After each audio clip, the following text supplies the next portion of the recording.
If your business was sued today, what could they actually take from you? What could they actually take from you? This conversation is about business structure. We're going to talk about whether or not your LLC is structured such that it affords you the level of limited liability protection that you signed up for. That's the question. And most businesses are built backwards. We're going to get into how the question of whether or not something can be taken from you in many instances for many business owners encompasses everything, both personal assets as well as business assets. Now, let's talk about the reason that we form the limited liability company. And for purposes of this conversation, we're going to use the limited liability company because, in fact, it is the workhorse globally. It's easy to maintain, and most business owners default to the limited liability company. However, what we're talking about here, limited liability protection, it applies to both the LLC as well as the corporation. And we'll dispel one myth before we really get into it, and that is that the corporation provides no greater protection than the LLC. Limited liability protection means the same thing within both contexts. Now, when we form the LLC or the corporation, the purpose behind that is to provide a separation, a shield, if you will, between the personal assets, those are your home, vehicles, bank accounts. If you're still working, if you're operating your business as a side hustle, it also encompasses your salary, retirement accounts, all of those things on a personal side.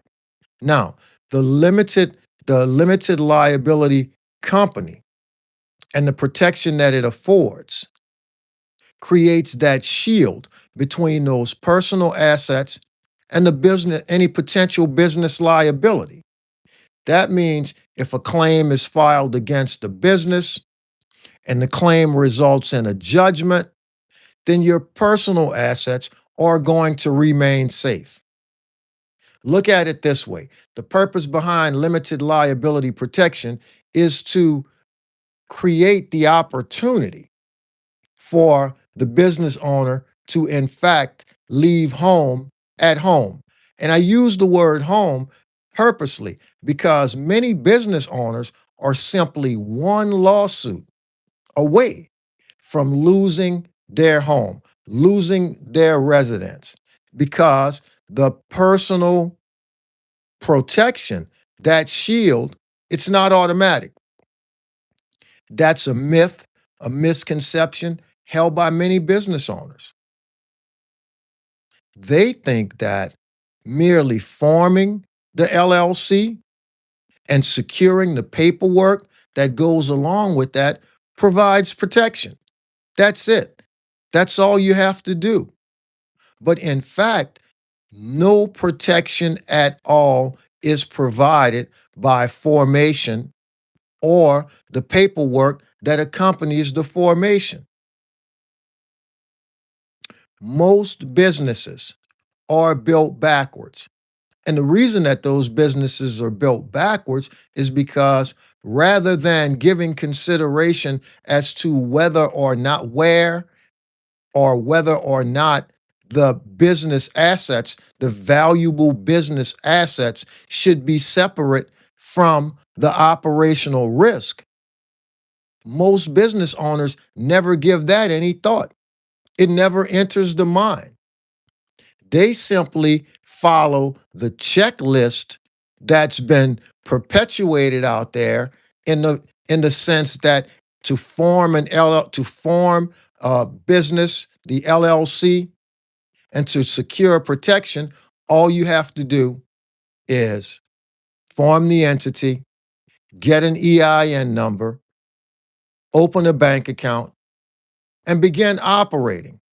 That's backwards, never giving any thought as to whether or not the business assets should be separate from the operational risk. And when we're talking about business assets, here's what we're talking about: things like business equipment, accounts receivables, real estate, intellectual property, the actual brand. Those things should be separate from the operations. Operations is where all the risk occurs. That's the public facing part of the business. That's where we encounter customers, vendors, employees. If anything is going to go wrong, that's the place where it goes wrong. Now, here's why most business owners' personal assets are exposed on top of the exposure created by placing the business assets inside the operations. Limited liability protection only, only protects personal assets, the home, accounts, but that protection is not automatic. It's conditional. When we form the entity, whether it's a LLC or a corporation, the entity is merely the container from which you operate the business. The entity is nothing more than the container from which you operate your business. The protection, it's conditional, and it is conditioned upon how the business owner actually operates the business. Did the business owner separate from the business at the time of commencement of operations? Imagine this. This is how most business owners operate their businesses. Imagine this, if you will. Imagine that your entire financial life is plugged into a power strip, the ones with the multiple outlets on it. That's your home, your bank accounts, retirement accounts, everything is plugged into that outlet. And then you decide that you're going to form a business.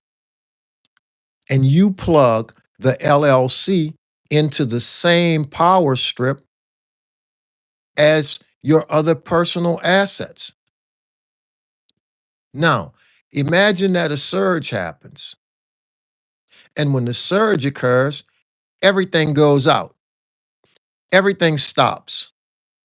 Everything's exposed because it's all plugged into that single power strip. There was no separation. So when the partnership conflict arises or the litigation arises, it exposes your personal life as well. And that's how most businesses are ran. We form the entity, but we never really separate. We never put anything into that container that we form. And so on a daily basis, the transactions that business owners engage in, whether it's signing contracts, acting as guarantors for the business, moving money around, even taking compensation. How's it done? Is there a system in place for doing so? How do you take draws? How do you receive distributions? How are those things done? Are the funds just moved from expenses paid out of the business account for personal, and when there are cash flow issues in the business, personal funds injected into the business? Well, each one of those transactions sends out a signal, and those signals are going to be picked up by any number of institutions at the right time. While a business owner is engaging in those transactions, taking care of the business of business, it seems like it's supposed to be like that. We're stepping up, we're doing what we need to do to keep the business operating. But somewhere along the lines, when pressure arrives, those signals are going to be read and used to classify the business. And when I say classify the business, we're talking about analyzing to determine whether or not the business is separate from the owner or whether it's personal. Now, the institutions that potentially are receiving those signals and will interpret them at any given time: banks, courts, insurance underwriters, real estate underwriters, investors, regulators, auditors. They all have their own particular way of looking at things. They all have their own rules.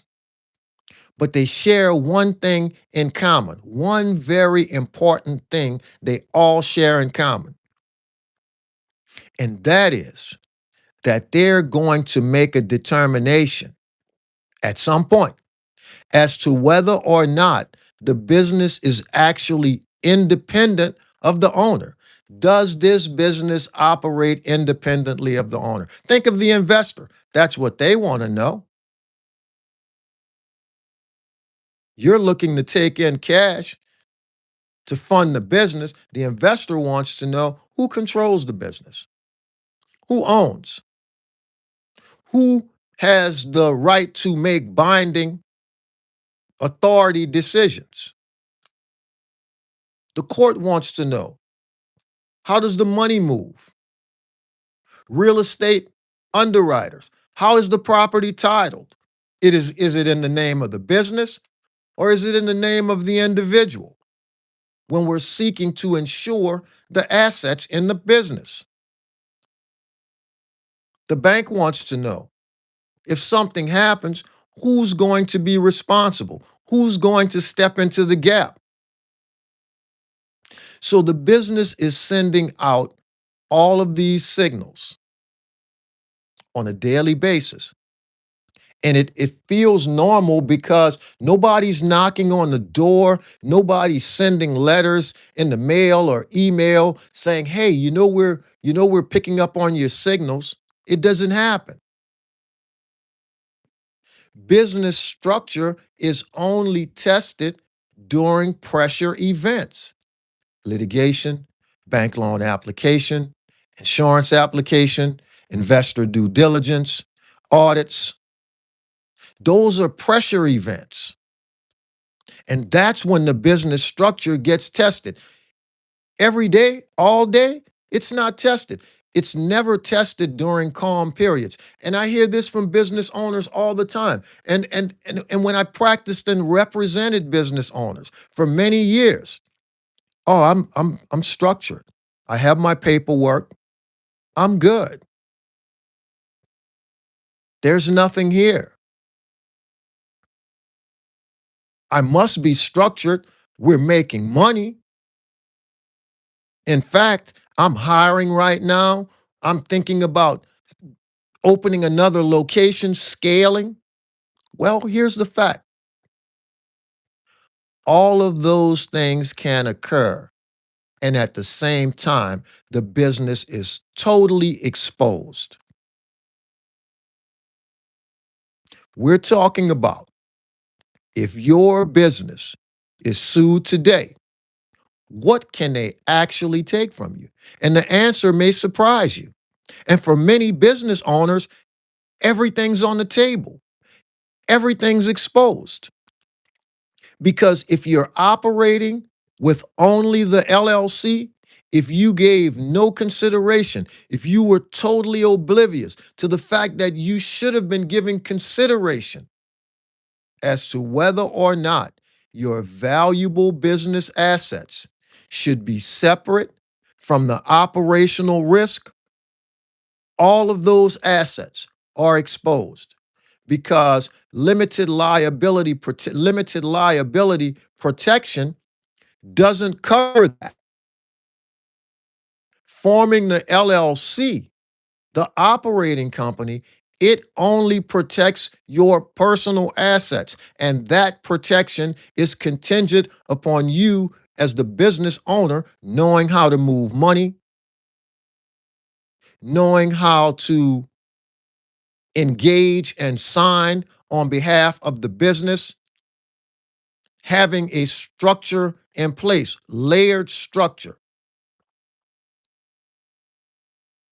If you lapse in and out of the correct business protocol for taking care of any of those activities, then your signals are going to be read and classified as personal.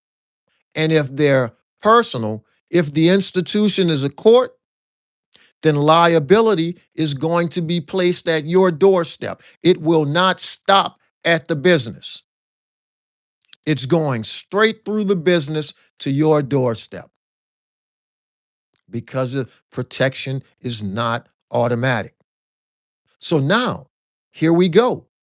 The LLC doesn't protect business assets. Those assets were reachable from day one. Immediately upon provision of services or sale of goods, you had exposure. All of those assets were exposed.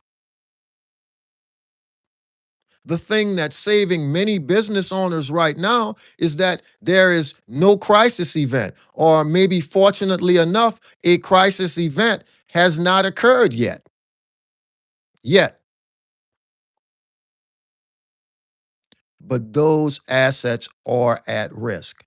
And if we lapse in and out of proper business operating protocol, not only are the business assets at risk, but so are the personal assets. And that's the question for today.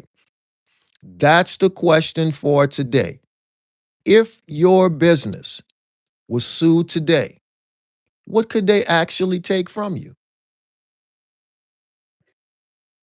What could they actually take from you if the business was sued today? Now, we're going to talk about what the proper structure actually looks like. We're going to talk about what built forward looks like. And if you're just joining us, built backwards is form an LLC, get an EIN, open a bank account, and start doing business. That's built backwards. Never gave any consideration as to what are we protecting, what's going to actually protect those, what's going to own those assets. And mind you, I said what, not who. What's going to own those assets?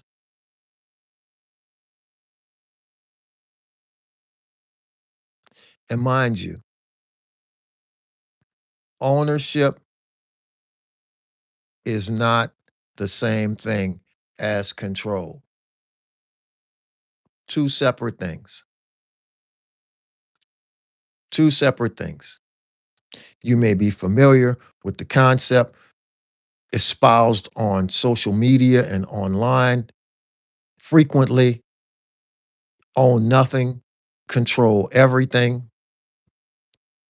That gives you a hint right there that ownership and control two separate things. And once we come to that level of understanding, once we understand that ownership and control is two separate things, you begin to look at business structure in a totally different light. Totally different.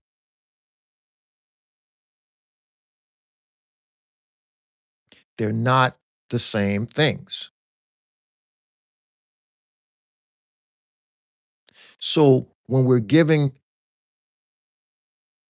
thought as to where ownership and control should reside, we're actually talking about ownership. That's the trust level. We don't want to build backwards. Here's what building forward looks like. We begin with the trust. That's the ownership level.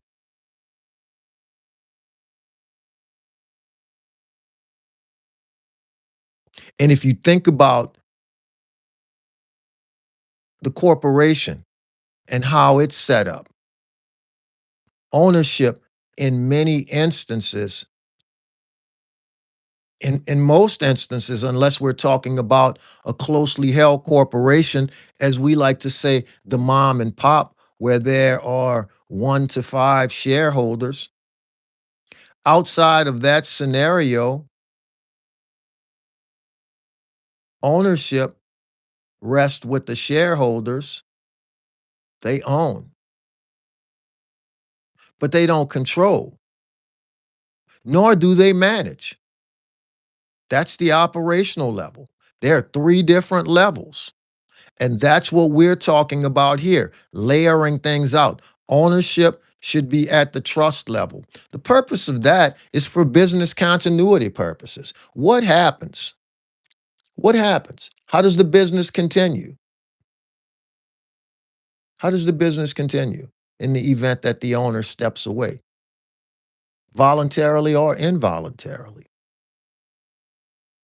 That's the establishment and continuation of authority. That's the purpose for the trust. And it also serves to keep the owner's name off individually. And so we talk about where those valuable assets should be placed, not in the operational company. Control and assets reside in the holding company. And for many business owners, the concept of the holding company is a new concept. I hear it all the time. It's a fairly new concept, but it's not new at all. That's where control resides. So, what are we controlling? Controlling the operations. That's where control of the operations reside at the holding company level. That's where the assets reside at the holding company level. Now we're building forward. We didn't start with the LLC and just sit there with everything exposed. We started with the trust, ownership, assets. Remember, I said, what is going to own? Not who. What is going to own those valuable business assets? That's the holding company. That's how it's done. It not only holds those assets, but it controls what happens. It makes decisions for the operating level. Now, mind you, it's nuanced because the holding company does not engage in business. It has no customers. It has no contracts. It engages in no contracts. Its sole relationship is with the operating company. That's its purpose.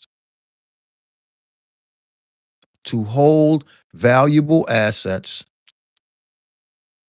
to control the operations, control management and operations, creating a layer of separation between the assets and the risk. So if anything bad is going to happen, it happens at the operating level. If a judgment is rendered, somebody files a lawsuit, and the judgment is rendered against the operating company, then those valuable assets are going to be shielded. And they're shielded because, remember, the holding company had absolutely nothing to do with the operations. Whatever happened there, the holding company was not there. If it's client beef, if it's employee beef, partner beef, holding company was not involved. And if everything else is correct, then those valuable assets are going to survive the dispute. Not only survive the dispute, the purpose is to survive the judgment and the satisfaction of the judgment. Because if you're not familiar, the purpose, the purpose behind the protection is to shield those assets so that they cannot be seized and sold in the event that the judgment is rendered against the business. If there's no protection, then everything is fair game.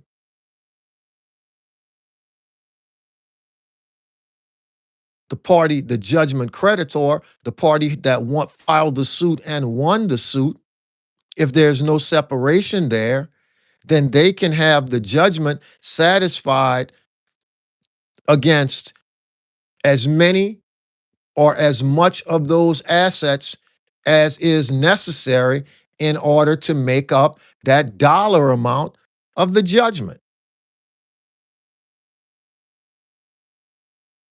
That's why it is so important to dispel the myth, the misconception that all you need to do is form an LLC, get an EIN, open a bank account, and start doing business. That is nothing more than a task list. Task lists provide no protection. None.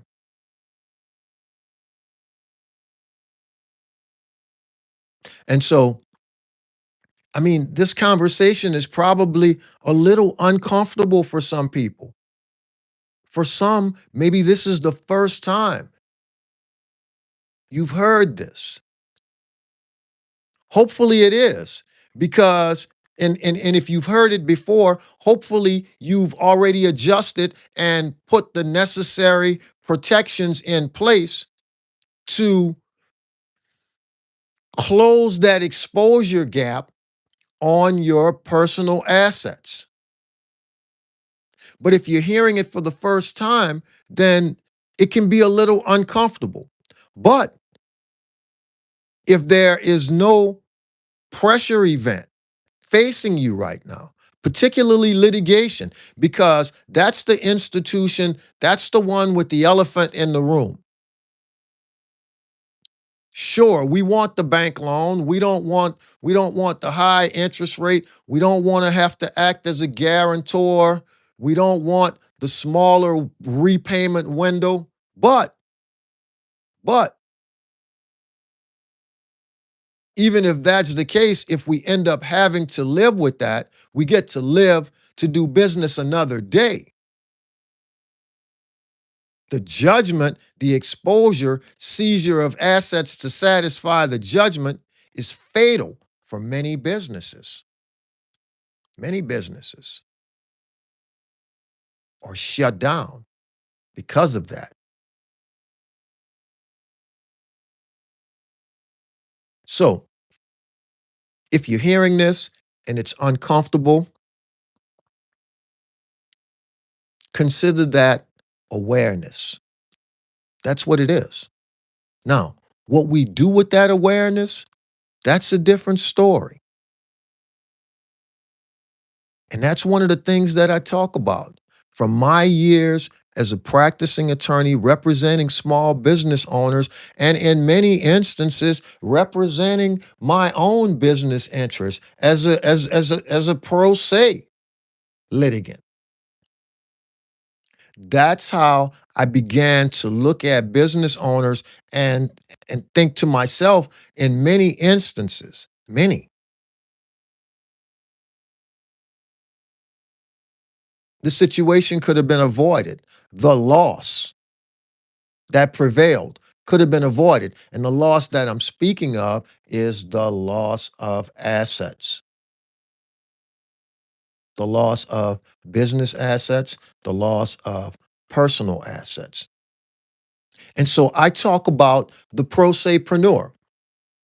You may know the phrase pro se, it's frequently used within the context of those persons who represent themselves in court. Well, we're not talking about representing yourself in court or even eliminating the need for counsel. That's not what we're talking about. The word pro se means for oneself, for oneself. You know who the entrepreneur is. That's the business owner, the person who works for his or herself. The pro sepreneur, it's a movement. That's the movement that free law school is talking about, showing entrepreneurs, pro sepreneurs, that you need to become structurally literate. People talk about financial literacy all the time. Nobody talks about being structurally literate. Why? Because it just seemed business owners have been conditioned over time, since the beginning of time, to leave that to the professionals, to leave that to the lawyers. Well, yeah, litigation is for lawyers, but business structure is something that you can understand. Somebody taught you the wrong thing, or you picked it up from somewhere, I don't know, online. Maybe you saw your uncle just get an LLC, an EIN, and start doing business. You got that from somewhere. Well, what if you could actually get the proper way to build forward instead of building backwards? To understand that ownership, control, and assets and operational risk should be separated. And not only, in fact, told that or advised that, but instructed on how it actually works. That's the pro sepreneur movement. Not getting rid of the need to have counsel. Everybody should have counsel on standby. Or at a minimum, have your structure in place so that when that pressure event arrives, you have something. You have something to sit and actually talk about to defend and support your structure. It actually exists, not being blindsided.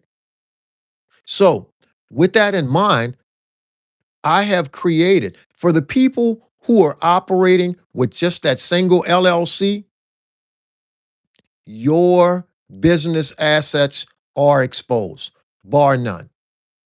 That's not hype. That's not a con. That's just reality. Your business assets are exposed. Now, the question becomes, are your personal assets exposed as well? And we've gone through that analysis. If you're operating the business and you lapse in and out of the use of proper business protocol, moving money, mixing personal and business expenses, acting as a personal guarantor for the business, signing sometimes in your personal capacity, sometimes on behalf of the business. Let me ask you a question. Do your customers, do your customers think that they're doing business with you personally or with the business? Where is their faith? Who do they think they're actually conducting business with? Is it you or is it the LLC? What do your communications say? We shoot out emails all day, every day. Is it a personal email? What does the signature line look like? Because it may sound petty, but it's not petty. Because when the classification, when the signals are being read, all of those things are going to be looked at.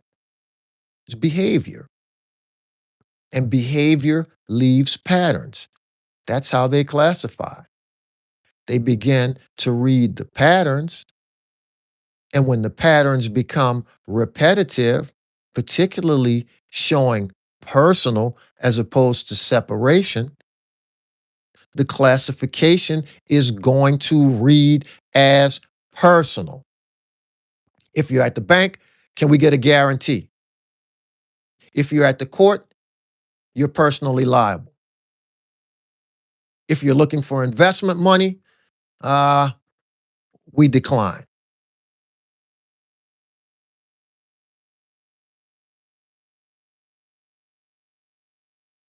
And those are the assets in the name of the business.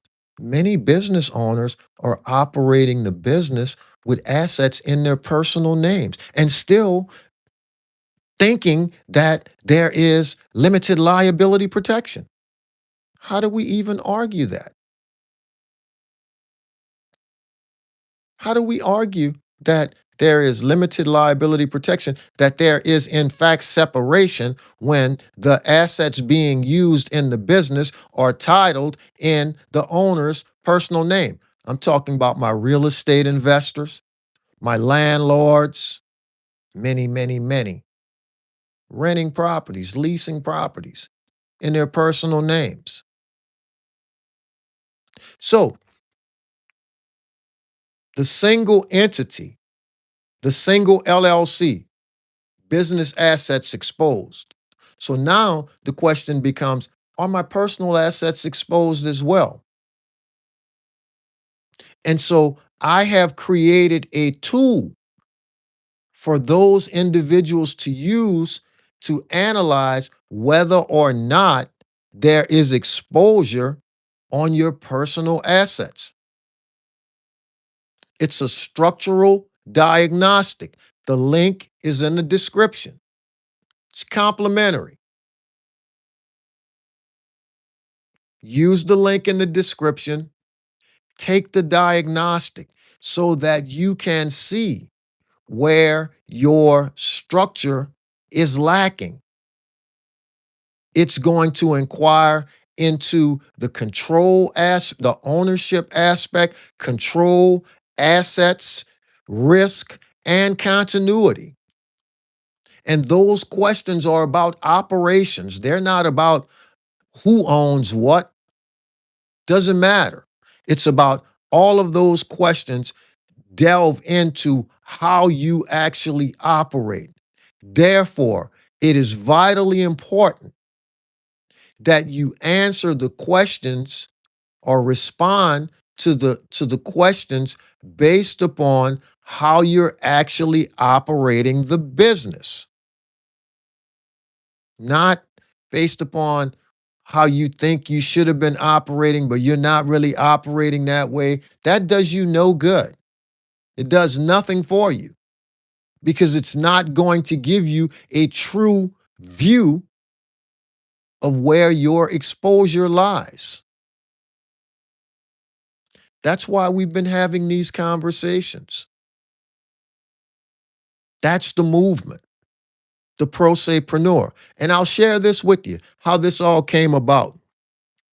I've had my own fair share of litigation. I mean, lawyers are not immune to litigation. All right. And looking at this, looking at it,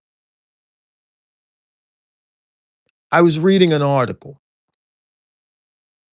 I was reading an article, and it was an American Bar Association article.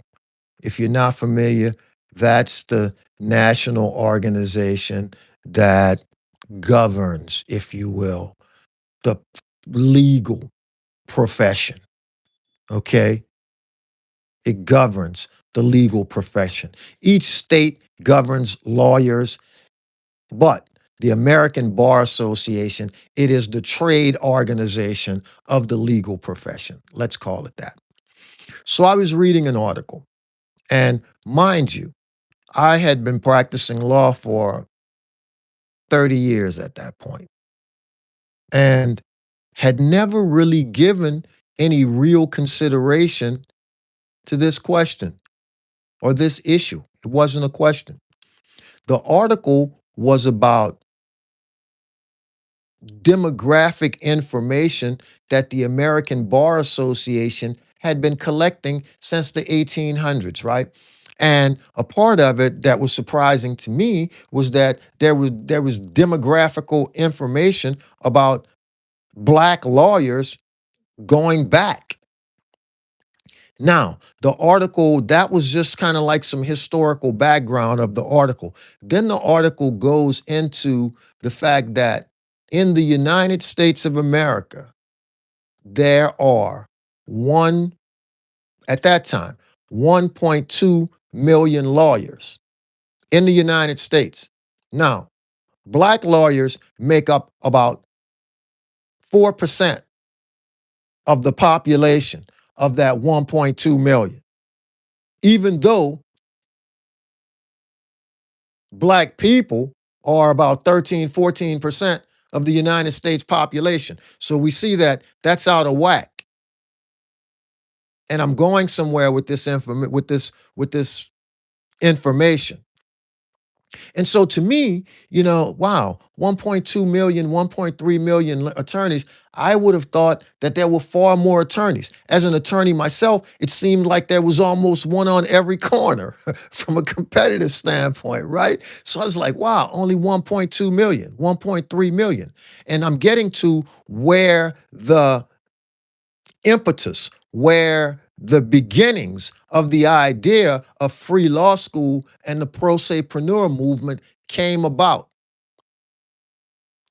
And that is because out of that 1.3 million licensed total attorneys in the country, a large number of those attorneys work for major law firms. They represent the big companies that run the world.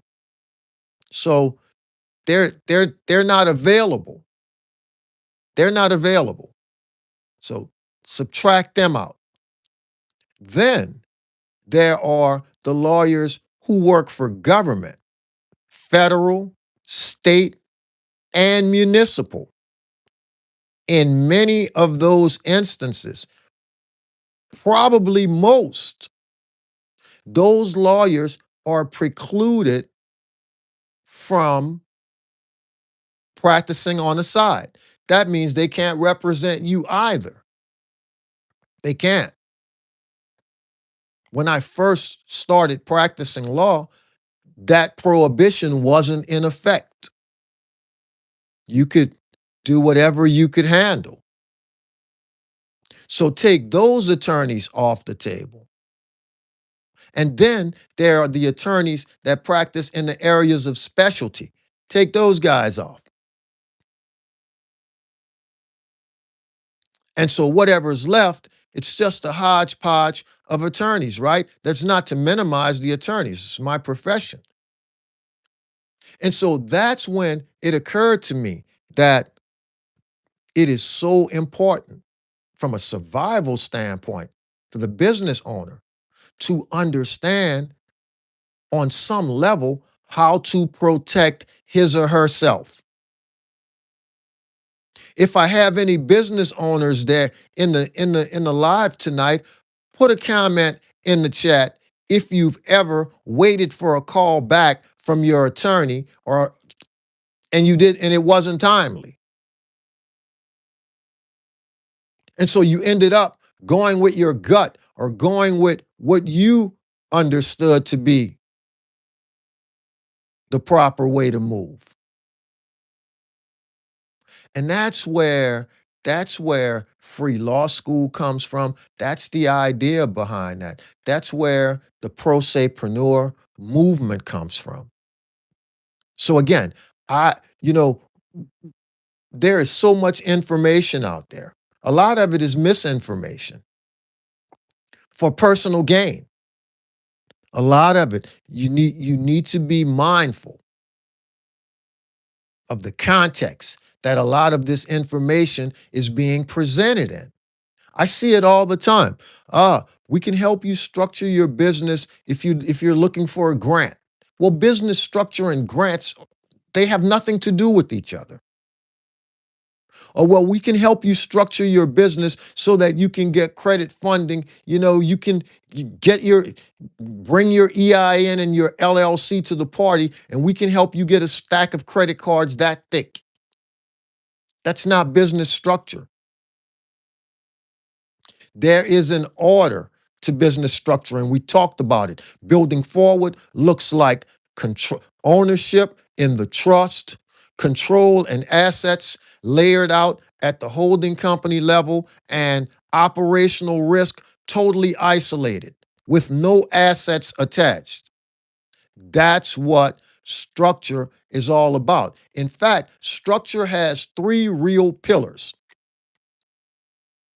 Asset protection is number one. That's what we're talking about, layering, protecting personal assets, business assets. The second pillar is tax efficiency. What you file and how you file has a bearing on what your tax amounts are going to be. So we need to understand that at a certain level. And the third pillar, the one that's probably most overlooked, that is continuity. What happens if you're not here? What happens if you become incapacitated? Does everything stop? Or is there authority already in place to keep everything going? That's why we talk about the ownership level and the trust. That is the purpose. That's the purpose for that. That's the purpose. So, again, if you build backwards, there is good news. And the good news is contingent upon there not being any pressure events, specifically litigation existing right now. Because you can structure your business properly, even if you've been operating for years. Doesn't erase history, but if there are no claims in the background, then okay, you're good. You structure here, and anything that happens going forward, it is going to be classified based upon how you behave, how the business behaves from this point, from the structure point going forward. Now, the absolute best time for the folks out there who are getting ready to launch something, the absolute best time to structure your business is at the time of formation. That's the absolute best time. And I got to tell you that I've heard so many times business owners say, well, I'll circle back. I'll circle back. Right now, there are no issues. I just want to get the EIN, the LLC, and start doing business because that's activity. That feels like movement. And they skip the legal part. And before the circle back actually happens, the pressure event arrives. And when the pressure event arrives before the circle back, then the circle back is effectively cut off, precluded, because at that point, you can't move assets. Once the claims begin to fly and demand letters are crossing and litigation and petitions and complaints and judgments, you are effectively precluded from moving assets at that point. Many have tried, but in most of those instances, the party on the other side is going to cry foul, whether it's foul or not, on anything, right? But in this particular instance, they're going to cry foul, bring it to the court's attention, and the court is going to unwind those transactions, bring those assets back. They're going to be considered as fraudulent transfers. That's why it is so important that we structure the business properly up front and that we actually know what structuring the business up front is. Because I have no doubt most of the business owners thought that they were structuring when they formed the LLC and secured the EIN. They were convinced that that was structure. Here, we've got paperwork to prove it,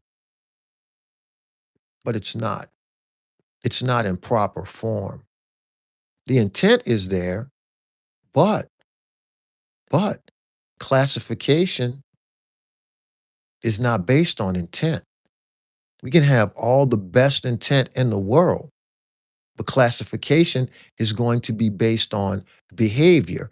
And that brings me to another point where business owners talk about the paperwork and have the misguided belief and confidence that the paperwork provides security, when in fact it does not. Because in most instances, particularly those where the business has been operating for some number of years, 3, 5, in some instances, it could be 1 year, right? The intent is reflected by the business documents, specifically the operating agreement. The operating agreement is the internal rule book. It acts as the internal rule book for the LLC. How voting goes, how do we break ties if we're partners? What happens if someone wants to exit? How do we value that? When we place money into the business, is that a capital contribution or a loan? And in many instances, that information is missing from the business. Now, even if you're a single member LLC, that operating agreement is very important because the operating agreement will tend to show the court, right, that elephant in the room. It's going to demonstrate to the court that there is structure, that there is at least an attempt at structure. It might be the only thing that you have. Hopefully not, but it is important. Many business owners think that because they operate a single member LLC, the operating agreement is of questionable value. That's not true. It's very valuable. So that operating agreement reflects how you intend to operate the business. Now, many business owners, if you secured your business formation through one of the commercial entities, then your operating agreement is generic and based only upon the default rules in the state in which you operate. There may be many issues that come up relating to the LLC that are not even addressed in your operating agreement. And that's what I mean by default. If it's not reflected in the operating agreement you were provided, then they're going to go to the state statutes. Well, the statute says this, so this is how it's got to go. And in those instances where there are multiple members in the LLC, somebody's going to be unhappy. Somebody's going to be unhappy.